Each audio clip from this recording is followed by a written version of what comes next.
A sorcerer is a wizard without a hat. Think about it. So yeah, I saw Captain America Brave New World, and it was okay. Not great, not awful, just okay.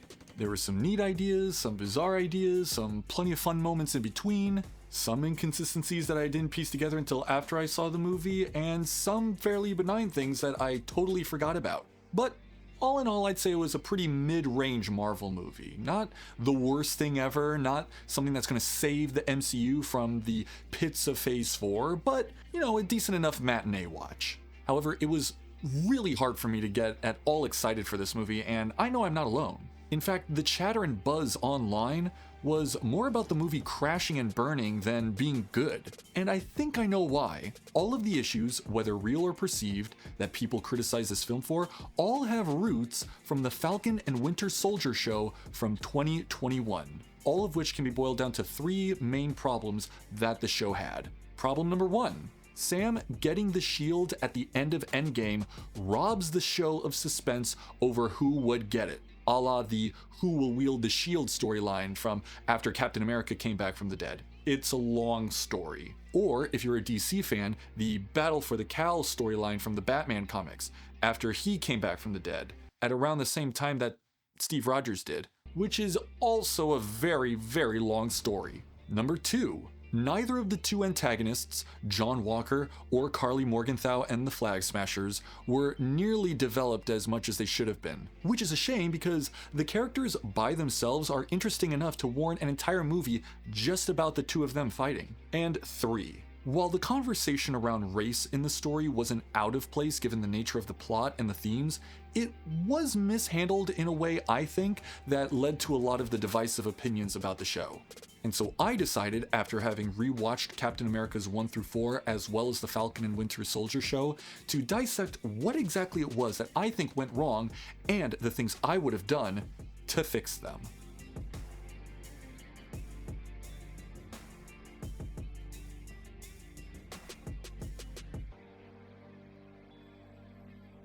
Now, while I did describe there being three main problems with the show, I'm basically going to attack this thing character by character, because I think that each of the 3 points sort of permeate themselves throughout each character's storyline. Let's start off with good old Bucky Barnes. So like I said earlier, I think it should have been up in the air as to who it was that was going to get the shield at the end of the story. Steve Rogers should have talked to both Bucky and Sam at the end of Endgame, handed both of them the shield, and told them that he knows that they will both make the right decision about what to do with it. But just so that there's no confusion, I would have had Bucky get the shield. I mean, come on, it is so very clear throughout the entirety of his story that he is being set up for this big redemption arc. Set aside the fact that in the comics, Bucky was first ahead of Sam Wilson for the title of Captain America. It's very clear that he feels guilt, heavy guilt in fact, for all of the things that he did as the Winter Soldier. He's even writing names down in Steve's little black book. He feels unsure of whether he is completely rid of his programming after spending all that time in Wakanda. He's unnerved by the fact that his new arm from Wakanda can be disabled by someone else's touch. He feels a bit of resentment towards Sam for giving up the shield, and he feels resentment towards Walker for wearing it. But because he prejudges him, he is not able to meet with him on the same level that Sam does with Carly later on in the show. And so him getting the shield is his chance to make amends to quite literally everybody, even those who have already forgiven him, because he can't forgive himself. He wants to shed the identity of the Winter Soldier, and thus adopting the mantle of Captain America would put him in a position to do so. After all, what better way than to adopt the moniker of America's favorite son? Now, of course, in order for a redemption arc to properly work, we need to see him put in the work as well. Yeah, sure, he's going to be in the Thunderbolts, but, we already have a Captain America and a Captain Russia. Also, he's supposedly running for Congress or something, but, given the state of American politics, I don't really see that as a viable alternative in order to create a redeemed image in the eyes of the public. There's a growing amount of people who suspect that the reason why Marvel Comics made Sam Wilson Captain America at the time that they did was so that they would have an excuse to put him in the movies later, which, now that I think about it, kind of tracks because it seems to fall perfectly in line with how they develop characters like Kamala Khan, Carol Danvers, and Jane Foster. It's amazing how all of these very, very recent and not well-received storylines somehow managed to skip the line ahead of beloved classics. Now there's the second character and candidate for the Shield, and that is Sam Wilson. He makes me feel very nostalgic for when I would enjoy Will Smith movies like Independence Day, Men in Black, Wild Wild West. Basically, he's just Mr. Charisma, and out of all of the characters in the MCU, I think he's probably one of 5 who actually deserves and has earned the right to make quips all the time. If we get to the border, he's not gonna follow. What's up? But even with all that being said, I just don't think Sam needed to be Captain America. In fact, he didn't even want to be Captain America in the beginning. But that doesn't mean that the Falcon is still not a tremendously important and valuable hero on his own. Not only does he work well with all of the other heroes, but he is assisting the United States government under his superhero persona and on what appear to be friendly terms at least. He doesn't need a shield because his wings are already bulletproof and bigger than Cap's. He has this jetpack plus his drone Red Wing that shoots projectiles and lasers and the like. A little birdie told me you know how to fly a helicopter. Perfect. And he is a hero both in and outside of the Black community. Now that might seem a little out of pocket, but like I mentioned earlier about the race stuff, it is actually very, very important. The conversation about race in this show ended up sort of messing with the world building a bit. Not only does it contradict what happened both before and during the show, but it also severely limits Sam's potential character growth. The idea that post-Endgame, with Thanos being defeated and half of all life in the universe being rescued, the Libyans would attack an Avenger, or that a bank wouldn't loan an Avenger's family money, or that the cops would accost an Avenger, is all just very, very silly. Namely because after the mission, the Libyan locals, the bank teller, and the cops all know who he is and appear to like him. Heck, even that one guy at the refugee center knew who he was. So instead, I would have the Libyans actually want to help Sam with fighting against Batroc. And I would have the bank teller be excited about the idea of helping Sam's family. Maybe have him explain why it is that Sam's sister can't get a loan, but then Sam kind of charms his way into convincing the guy to do it, to help an Avenger, only for Sam's sister to not take kindly to that very much. Or maybe have the cops be very, very excited to see Sam and want to take photos with him, only for Eli Bradley or those kids sitting on the street to look on and think, good to know that all I have to do is become an Avenger and save the universe for the cops to leave me alone. Now, of course, in the end, it's not about the money, it's not about the fame or glory, and Sam knows that. Rather, it should be about how making people feel dependent and without agency, whether on an interpersonal level or an international scale, can do more harm than good. But it also speaks well to his defining character trait, his ability to sympathize with others, as well as making sure that cooler heads prevail, both invaluable skills when working with soldiers who've suffered through PTSD. But throughout the show, there are moments when Sam does try to empathize with people only for him to be rebuked, whether from his sister, Isaiah Bradley, who we'll get into in a minute, or Carly. These people don't want Sam's help. They want to do things their own way. And so while Bucky's character arc is about knowing when he's done enough, Sam's can be about knowing when he's done too much. He wants to be everyone's guardian angel, but sometimes that means letting people make their own decisions and mistakes. I think the best example of this is, funnily enough, at the end of the show when it's very clear that he takes umbrage with the idea that Carly is irredeemable just because she's killed people. Granted, killing is wrong. But Sam, you've killed people too, and you've worked with lots of people who have also killed people. You've even worked with people who've gone down really dark paths only to redeem themselves in the end. And this case really should have been made. Hell, I'm willing to believe that he's worked with soldiers who've dealt with their trauma and PTSD in ways that were probably very, very risky behaviors, self-harming, or harming others. Bucky, Isaiah, Walker, and Carly are all dealing with their respective trauma, and while Sam may not understand what it's like for the suits in Washington, he does know what it means to be a pair of boots on the ground. Or in the air. And so instead of him telling the senator that they can't keep calling the Flag Smashers terrorists, which they are, My version of Sam would tell that senator that he can't just call them terrorists. As in, yeah, sure, they've committed crimes, heinous ones in fact, but just calling them terrorists is a thought-terminating cliche that ignores the real troubles and struggles that led them down this path in the first place. I mean, this girl died trying to stop you. And no one has stopped for 1 second to ask why. These people have real feelings, real hopes and dreams. They come from all corners of the globe and all corners of life to come under this one common purpose. You know, not saying that it's an excuse for all of the destruction and death that they've caused, or even so much as that it's worth hearing them out insofar as entertaining the idea that we should return to life before the blip. It's about letting them say their piece. That way, maybe if they had a voice in the conversation, they wouldn't feel like they have to resort to all of these awful antisocial behaviors. And he wouldn't tell the senator that he has to do better. Rather, he would tell him the same thing that he tells everybody he works with, whether it be soldiers who are suffering PTSD, his fellow superheroes who are going through their own problems, or even people like Carly and John Walker. Not you have to do better, but you can do better. Now I'll come back to that speech a little bit later in the video. Right now I want to talk about a specific character that I think was done very dirty in this show, and that is Sharon Carter, aka Agent 13, aka the Power Broker. I just really did not like the choice to make her a villain, especially considering all she went through with our guys Sam and Steve and Bucky in previous movies. I mean, she's all about her legacy as a Carter.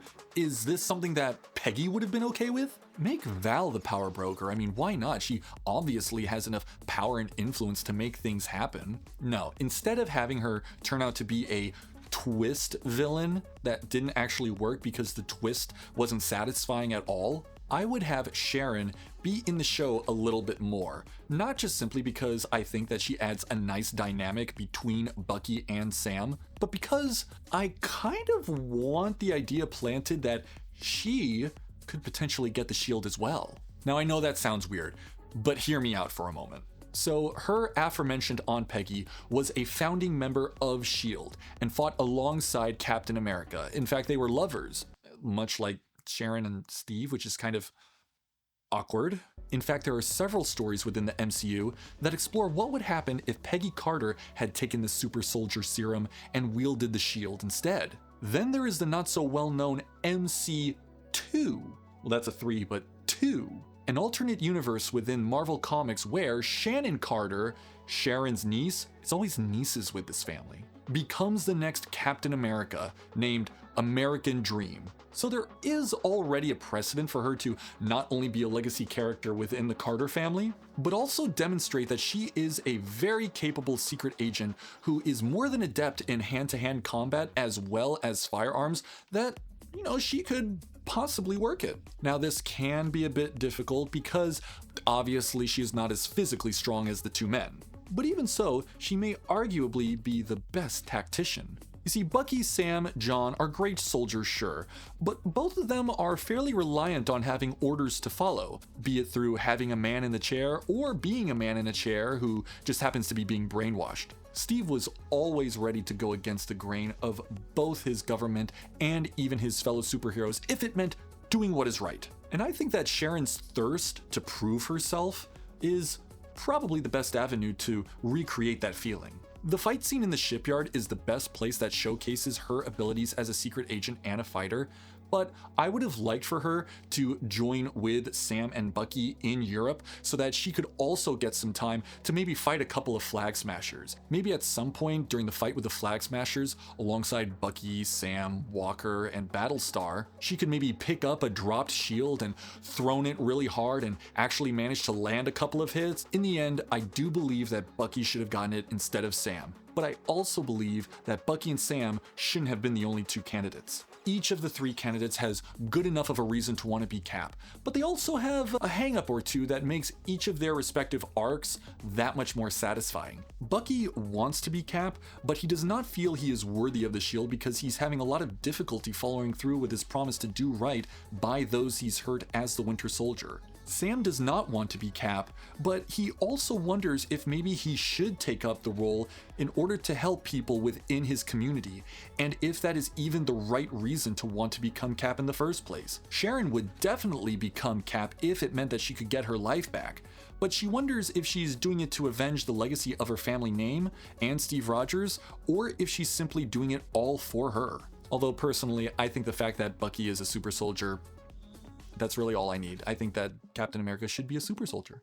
So now that we've talked about our protagonists, let's talk about our antagonists. Starting with, well, not really an antagonist, but someone who is, well, Isaiah Bradley. Now, obviously he isn't an antagonist insofar as he's a villain, but his character does create a bit of a roadblock that is in the way of both Bucky and Sam achieving what it is that they truly want. However, I do think that Isaiah could have been introduced into the story in a much better way. The first way is the way that we got in the show where Bucky knew Isaiah long before Sam did. Except this time, both Bucky and Isaiah are on much friendlier terms since, like with Mr. Nakashima, Bucky is trying to find some way to make amends with the people he's wronged. This could mean everything from long talks, swapping war stories, maybe some arm wrestling contests. I thought it was very weird for Bucky to just think he can show up to some guy's house after not seeing him for so incredibly long.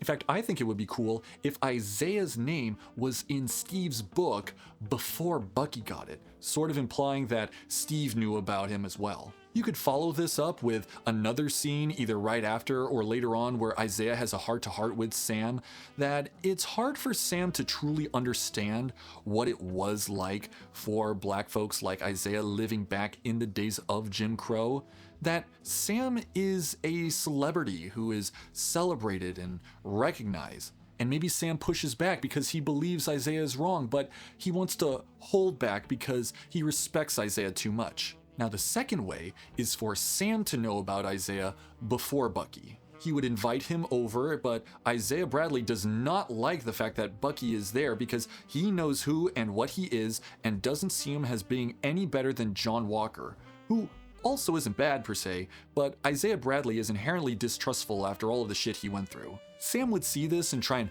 calm the situation down, but try and talk to Isaiah about how he can't go about prejudging Bucky before having gotten a chance to know him. Something that would foreshadow his big speech at the end of the show. But Isaiah would tell him off for bringing in an enemy into his home and without telling him. This would actually justify his anger scene a lot more in my opinion. And then later in the series, Isaiah sort of comes around to Bucky because he can relate to him not only being locked up, but also having to keep his identity secret from the general public despite deserving a hero's welcome. Either way, when Sam gives his little speech at the end of the show, when he says, Look, I get it, but you have no idea how complicated this situation is.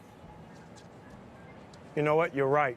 it will have a lot more meaning behind it. And it would sort of bring his character arc full circle because this whole time he's sort of been acting as everyone's guardian angel and stepping in to help when they didn't want help. And then after going on and on about how people can't be prejudged, he then realizes, hey, you know what?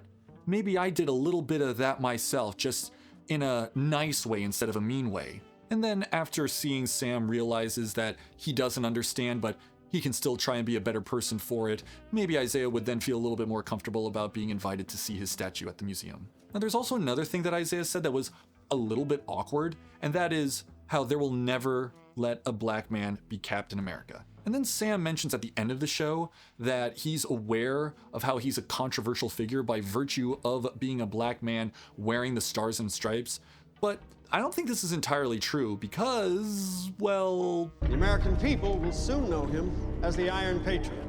But also, if we are taking cues from the comics, then even if Sam doesn't get to be Captain America, it does not mean that there is never going to be one, because there is actually a candidate within the MCU who would not only fit this bill perfectly, but he also happens to be right under everybody's nose. Eli Bradley. In the comics, Eli Bradley actually does receive the super soldier serum from Isaiah and starts going by the name of Patriot, and he's even on the Young Avengers team.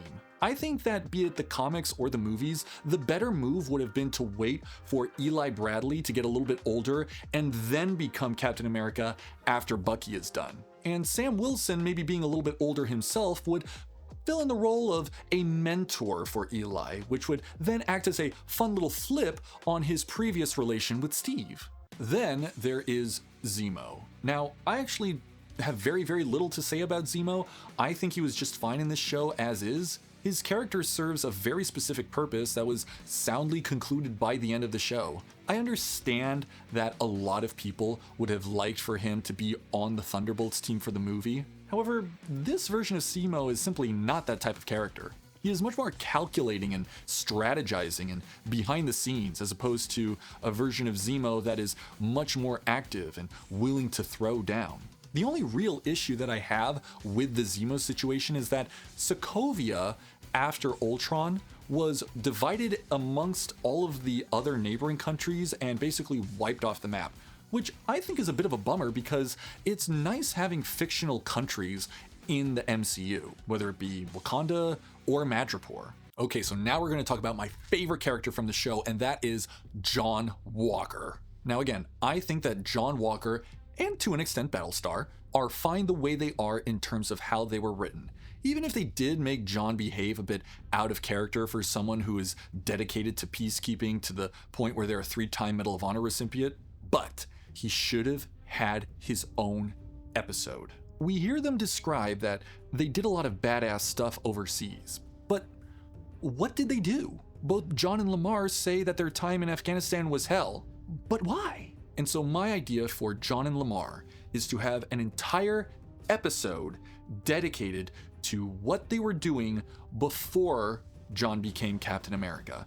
And I know that a lot of people have been really itching for stories about what occurred during the blip, and I'll get to that later, but for this particular episode, I think it would be very fascinating to have John's story be tied into another MCU villain. My idea is that John Walker and Lamar should have been fighting against the 10 rings in Afghanistan during the Mandarin's reign of terror. And believe me, I have a whole video lined up about how to fix the Mandarin. Show him and Lamar in the shit, fighting against terrorists, and possibly even have an extremist soldier that wreaks massive havoc on a nearby village. It could be in this moment that we see John Walker's feats of daring do that got him his 3rd Medal of Honor. Real Audie Murphy type shit. Afterwards, we can see him aiding and helping people who are left in the rubble. Basically give John Walker a very good reason for wanting to fight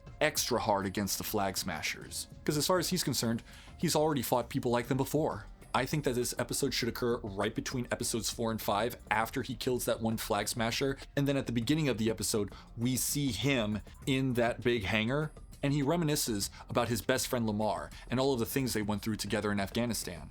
And then it would end in the 3-way fight between John Walker, Bucky, and Sam, with Bucky and Sam finally learning how to work together. Now here it comes, the moment that you've all been waiting for, where I talk about how I could possibly fix what is considered by many to be the worst MCU villain of all time, and that is the Flag Smashers. I think, personally, that the reason why a lot of people did not like the Flag Smashers, led by Carly Morgenthau, is because they tried to present themselves as sympathetic, and they simply weren't. We don't really have any information about who these people are that comprise this group, what their backgrounds are, and most importantly, what their ideology actually is. Now, at the same time, the show tries to build them up as being very menacing, and they simply aren't. Sure, they have the super soldier serums, and they have those spooky masks, and they certainly have numbers, but they don't seem to have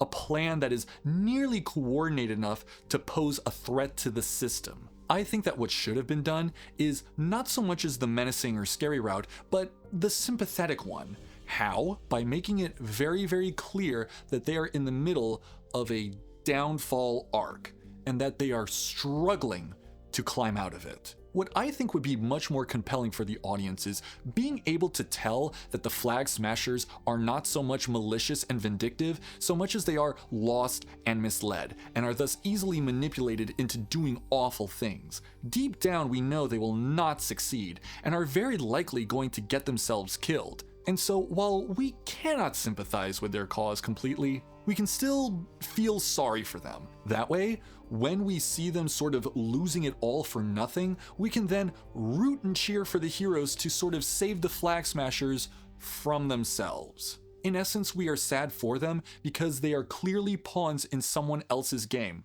which in this version would be Val's game, because she should have been the power broker. Now, in regards to why exactly it is that they're fighting, I think that it's fairly obvious from the show's writing, or rather what was written but then got cut out of the story, that the writers were trying to go with something involving a pandemic that arose during or after the blip. We have all this talk about vaccines, and I think that the Flag Smashers were originally trying to steal them to give to people. Either way, the existence of a pandemic and its ability to spread as badly as it supposedly did, and cause this much of an issue with a supply chain of vaccines, helps make the case for the Flag Smashers that the governments in charge of the world are not capable of helping people to the degree that they believe they can. And I know that having a story about a large-scale pandemic in 2021 would be problematic to some, considering the whole, the thing which we're still not entirely sure if we're allowed to say on YouTube.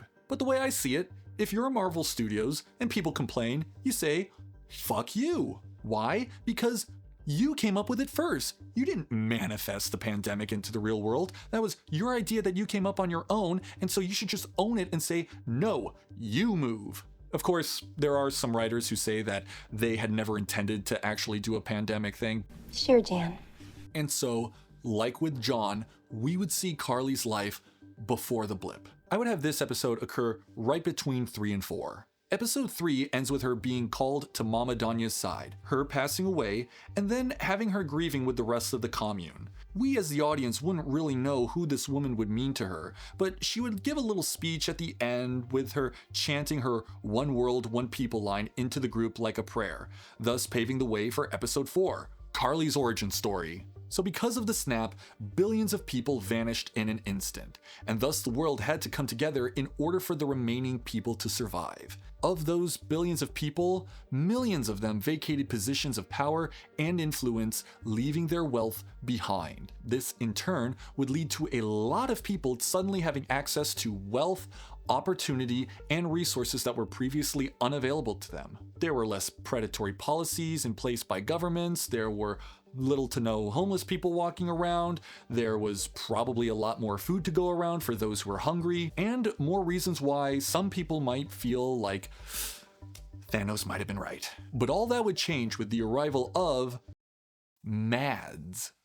What is MADS, you may ask? MADS is short for Molecular Atomization Discordancy Disease, a respiratory disease that I just made up and would be the result of all of the dust left behind by people getting snapped out of existence. And because it would be a sort of respiratory disease, it would function similarly to tuberculosis. You know, that thing that Mama Donya dies of in the original show, but we don't actually know if that's what she was originally supposed to die of in the script. And so as a result, that feeling of worldwide solidarity was suddenly jeopardized, because now it's a matter of fighting against a pandemic that could kick the world while it's down. Carly, despite having both parents survive during the blip, loses both of them to MADS, meaning that she's not getting them back even after everyone else gets snapped back. And so she gets taken in by Donya Madani, a sort of secular saint who cares for young people displaced by Thanos.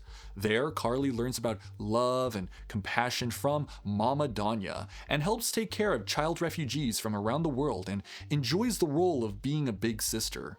Meanwhile, in order to gain a hold of the pandemic, the world governments, or what's left of them, have to resort to quarantining, curfews, lockdowns, etc., which threatens Mama Donya's ability to take care of everybody. This would also lay the groundwork for what would later become the GRC, the Global Repatriation Council. Seeking a way to earn money for Donya's sanctuary, Carly ends up moving to Madripoor. Why Madripoor? Because in my version of the MCU, Madripoor would be a nation that took in lots of people affected by the snap and MADS, or displaced by the blip afterwards. And it basically becomes like Rapture from BioShock, an anarcho-capitalist playground where, due to lack of regulation, research on a vaccine for MADS is developed. And so in exchange for diplomatic immunity from extradition, Madripoor hands over the research for the vaccine to the GRC. This immunity would allow the scientist Nagel to develop a super soldier serum for the power broker without being watched. Carly develops a bit of a liking to living in Madripoor because all of the people around her express some level of solidarity with each other based on being affected by this one global event.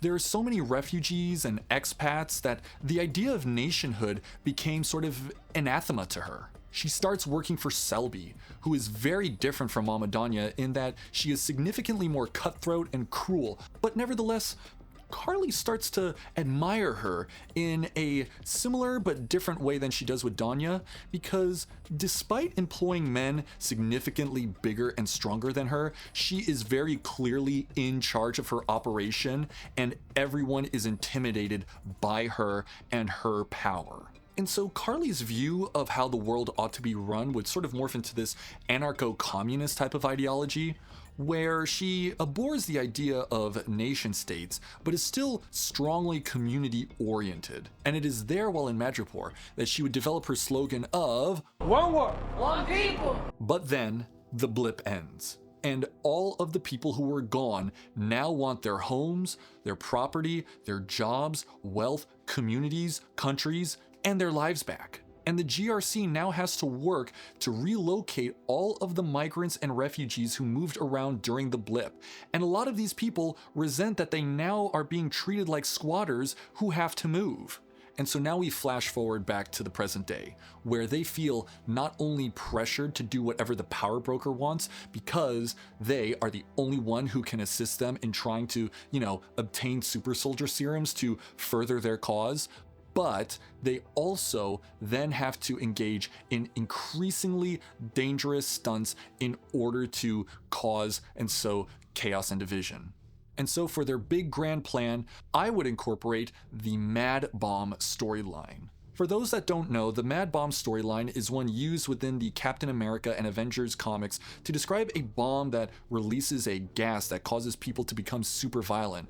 It's not too dissimilar from what we saw happen in the Kingsman movie. But instead of a rage virus, it would be a bomb that releases MADS disease, the one that the GRC was sort of under the impression that they had gotten a hold of. But this would be a version of MADS that the vaccines don't protect against, with the idea being that maybe if everyone in the GRC got this disease, maybe they'd treat the world a little bit better than they have been. It would be so much more appropriate to use the disease that was afflicting poorer people in the beginning of the show, seeing as how the Flag Smashers were going out of their way to try and retrieve vaccines to give to people. But amidst all this hate and all this anger, I believe that love can bloom on the battlefield. It is my opinion that Carly and the other guy should have been lovers. Now, that sounds a little weird, but let me explain. By the other guy, I mean this guy.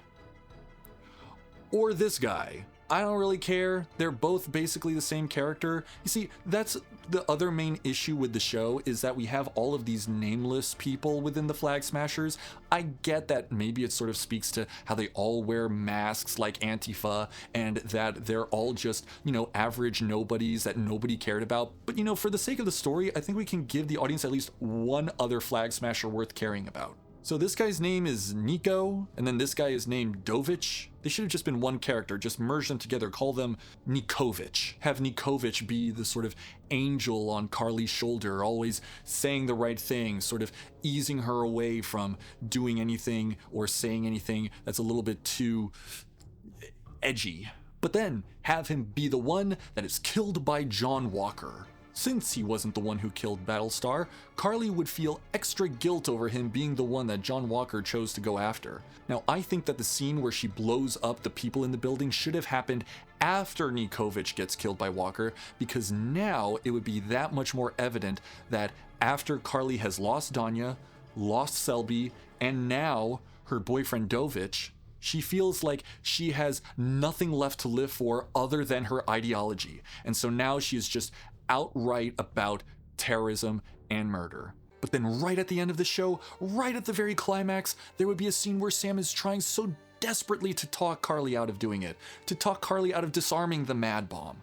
And there would be a little bit of ambiguity as to whether or not she would go through with it, only for Sharon Carter to make the tough call to kill her. And we can have her laying in Sam's arms and just apologizing over and over and over again for what she's done. I think that would be very, very sad, honestly, because over the course of the show, Bucky would be feeling very apologetic for all of the things that he's done. Sam would feel like he was in the wrong for trying so hard to be in the right, even at other people's expense. Sharon would feel like, well, maybe she didn't do the right thing in killing her. And it would just be a somber moment, you know? I think that if the Flag Smashers, if Carly Morgenthau in particular, were presented in a way that was really just tragic and sad and, you know, just be the type of character that you want to see get better, I think audiences would have responded a lot better. And that's how I would fix the Falcon and the Winter Soldier. Equal parts buddy cop, equal parts political thriller, equal parts tragic love story, equal parts rags to riches, equal parts downfall arc. It would have something for everybody. But that's all just my opinion. I want to know what you think of these changes. Do you think they would have made the Falcon and the Winter Soldier a better show? What would you like to have seen different about the show? Or an even better question, how do you think this would have affected Captain America: Brave New World? Well, you don't have to worry about that because I have a later video slated for when the Thunderbolts comes out. Thank you all for watching the video, and if you enjoyed it and want to see more like it, not only subscribe and like and all that fun stuff, but also I would ask that you subscribe to my Patreon for as low as $1 a month. All patrons get a chance for a shout out at the end, and this video's patron shout out goes to Todd Iannuzzi. Thank you very much, Todd, and thanks to the rest of you folks for sticking around this long. Until next time, this is J. Brad, signing out.